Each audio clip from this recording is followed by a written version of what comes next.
Like many companies that started in the 70s, especially the injection molding industry, the business was started with entrepreneurial individuals that saw an opportunity.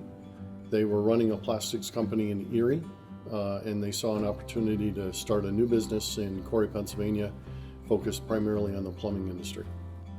Viking Plastics has grown from day one. In 1972, when the business started, it started with just a couple of machines, and over time it's grown all the way to where we are today, over 100 machines globally, not only here in Pennsylvania, but Indiana, Kentucky, China, and Brazil. Viking Plastics used the technology that they learned in the plumbing industry to enter the automotive industry, predominantly on shipping caps, charge port caps, and other under-the-hood products that required sealing capabilities, both as a molded part as well as assemblies. Then over the last 25 years, Viking has really invested in becoming a full-service supplier to the automotive industry.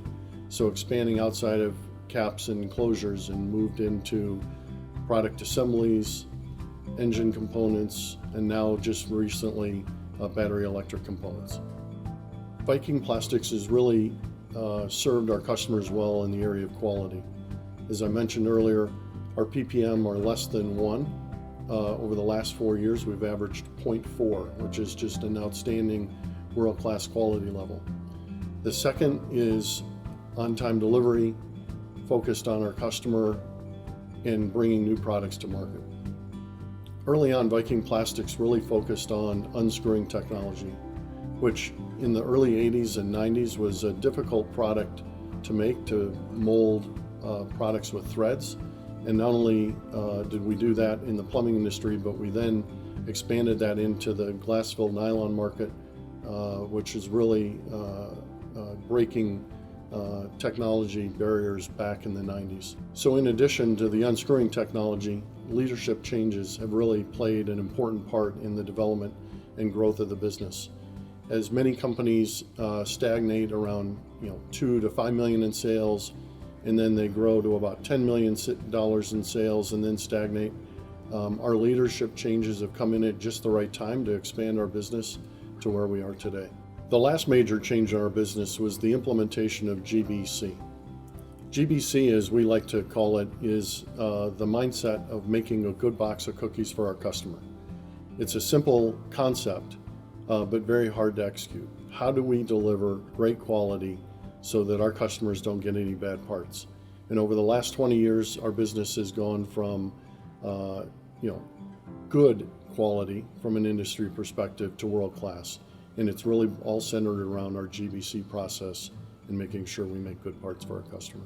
The business is 50 years old this year, which is a huge accomplishment. For those that are younger, you may not realize back in the 70s we didn't wear seatbelts, didn't have seatbelts in many cars, didn't have cell phones. So all the things that have changed over the years are probably too long to list right now. One of the things that is consistent, though, over the last 50 years is the great employees at Viking Plastics that are focused on our customer, delivering great quality, on-time products, and making sure that our customers are happy. The one thing that is certain is the industry is going to change. Whether it's the housing industry or the automotive industry, we know new technology is coming. Whether it's battery electric vehicles, hybrid, combustible engines, we know that technology is going to change, and we as a supplier need to change with it. We're really excited about the growth of our business. Some of the new battery electric components that we're making for our customers, both injection molded parts as well as assemblies, is really starting to grow our business not only here in the US but around the world. And we are excited for the opportunity to work with our customers on all these new technologies.